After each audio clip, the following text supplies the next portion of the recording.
کاشی بھائی، آپ ایک مینڈک اور کچھوے کی کہانی سنا رہے تھے، تو پھر اس کا کیا بنا؟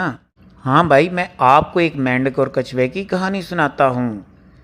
کچھ یوں ہے کہ ایک جنگل میں بہت بڑی جھیل تھی اور 7 پہاڑ بھی۔ پہاڑوں کی وادیوں کے درمیان بہت بڑی جھیل کے اندر مختلف جانور رہتے تھے، جیسا کہ کچھوے، سانپ، مچھلیاں، مگرمچھ اور دوسرے آبی جانور۔ ان تمام لوگوں میں ایک بوڑھا زیادہ عمر رسیدہ کچھوا بہت ہی ذہین تھا۔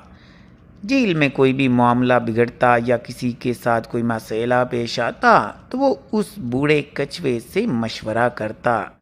ہاں جی بالکل، کچھوے کی تو عمر بھی بہت زیادہ ہوتی ہے، کئی 100 سال تک زندہ رہ سکتا ہے۔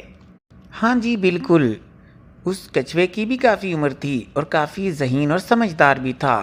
اس نے دیکھا کہ ایک مینڈک جو کہ بڑی ہی بدحالی میں آہستہ آہستہ اچھل کر آگے جا رہا تھا، وہ ندی کے کنارے زمین پر ٹھیک سے چل نہیں پا رہا تھا۔ کچھوے نے پوچھا، بھائی مینڈک، تمہیں کیا مسئلہ ہے؟ تو مینڈک نے بتایا کہ اس کے پیٹ میں کافی درد ہے اور کچھ ایسی چیز کھا بیٹھا ہے کہ شاید جس کی وجہ سے اسے کافی تکلیف ہے۔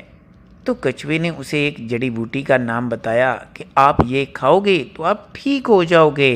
اچھا، تو کچھوا اس طرح کے علاج بھی جانتا تھا؟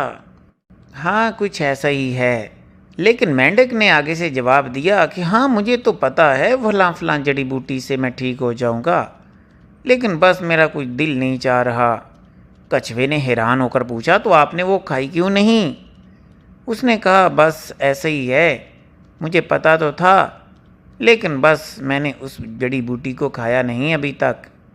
تو کچھوے نے کہا، آپ تو بڑی جاہلانہ بات کرتے ہو، آپ کے علم کا آپ کو کیا فائدہ اگر آپ اس پر عمل نہ کرو؟ یہ تو ایسے ہی ہے جیسے کوئی بندہ ہل چلائے اور اس میں بیج نہ بوئے۔ ہاں جی، آپ نے بالکل ٹھیک کہا، ایسا ہی قول شیخ سعدی کا بھی ہے۔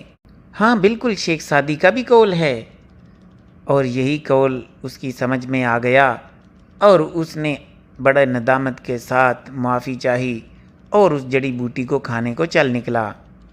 یہی تو شیخ سعدی کا قول بھی ہے، وہ یہ کہ علم رکھنے کے باوجود عمل نہ کرنے والا ایسا ہی ہے جیسے کہ کوئی ہل چلائے اور اس میں پھر بیج نہ بوئے، تو اس کو ایسے علم کا کوئی فائدہ نہیں ہوتا، جس طرح اس ہل چلانے کے بعد اسے زمین سے کوئی فائدہ نہیں ملے گا۔ ہاں بھائی، آپ کا شکریہ، آپ نے یہ مجھے سمجھا دیا۔